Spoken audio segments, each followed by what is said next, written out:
મહેસાણા સ્થિત કડીનો એક યુવાન કેનેડા ખાતે ગુમ થયો છે। આ વિગતો સામે આવે છે, જ્યાં કેનેડામાં એક યુવાન ગુમ થઈ ગયો છે, જે મહેસાણા સ્થિત કડીનો સ્થાનિક છે। ત્યારે કૌશલ પ્રજાપતિ નામનો આ યુવાન છે, જે કેનેડામાં ગુમ થઈ ગયો છે અને 12 સપ્ટેમ્બરથી આ યુવાન ગુમ થયો છે। પ્રાથમિક વિગતો સમગ્ર મામલે સામે આવી છે। ત્યારે પરિવારજનો રાજ્યસભાના સાંસદની ઓફિસે આવ્યા હતા અને सांसदे विदेश मंत्रालय मुख्यमंत्री गृहमंत्री ने आ मामले जाण करी छे। तो समग्र मामलो सामे आव्यो छे, ज्यां 6 वर्षथी युवान केनेडामां नौकरी करतो हतो, त्यारे आ युवान हाल केनेडामां गुम थयो छे।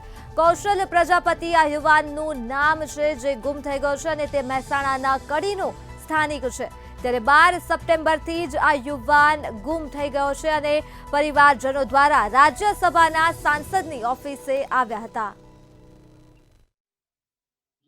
કડી ખાતે રહેતા કૌશલભાઈ પ્રજાપતિ જે કેનેડા સ્થિત વેપાર નોકરી અને અભ્યાસ અર્થે ગયેલા હતા, એમના પરિવારના જનો, એમના પિતાશ્રી અને એમના સગાવાલા આજે મારી અહીંયા સેવાલય ખાતે આવી અને રજૂ કર્યું છે કે એમનો દીકરો 12 તારીખથી મિસિંગ છે અને કંઈ સંપર્કમાં છે નહીં।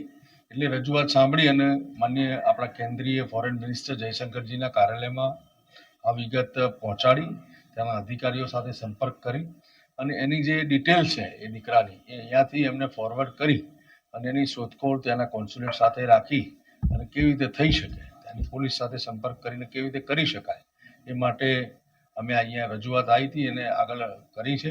મેં મારું નામ પ્રજાપતિ વિષ્ણુભાઈ પરસોત્તમદાસ। કેમ આવ્યા છો? હું મારા છોકરાના ન્યાય માટે આવ્યો છું। બરોબર, મારો છોકરો લગભગ 6 વર્ષથી કેનેડા છે અને છેલ્લે 12/9 તારીખથી મારા છોકરાનો કોઈ જાતનો કોઈ કોન્ટેક્ટ નથી। એટલે મારે હવે કઈ રીતે શું કરવું અને મને કેવી રીતે ન્યાય મળે, એટલા માટે થઈને હું સાહેબની ઓફિસમાં ન્યાય માટે આવ્યો છું। કેટલા વર્ષથી ત્યાં હતા? મારો છોકરો લગભગ 6 વર્ષથી ત્યાં છે। કઈ કન્ટ્રીમાં હતા? એડમન્ટોનમાં છે। અને ક્યારે ગુમ થયા છે કે શું છે, કઈ મેસેજ? એ હવે ગુમ થયો શું થયો, પણ એનો ફોનનો કોન્ટેક્ટ જ મારો બંધ થઈ ગયો છે। ત્યાં શું કરતા હતા? ત્યાં મારો છોકરો આઈટીમાં જોબ કરતો હતો। શું માગણી છે આપની? મારી માગણી એવી છે કે મારા છોકરાનો મારે કોઈ કોન્ટેક્ટ નથી અને એનું શું થયું છે શું નહીં થયું એ મારે ન્યાય અપાવો સાહેબ, કારણ કે મારે એક જ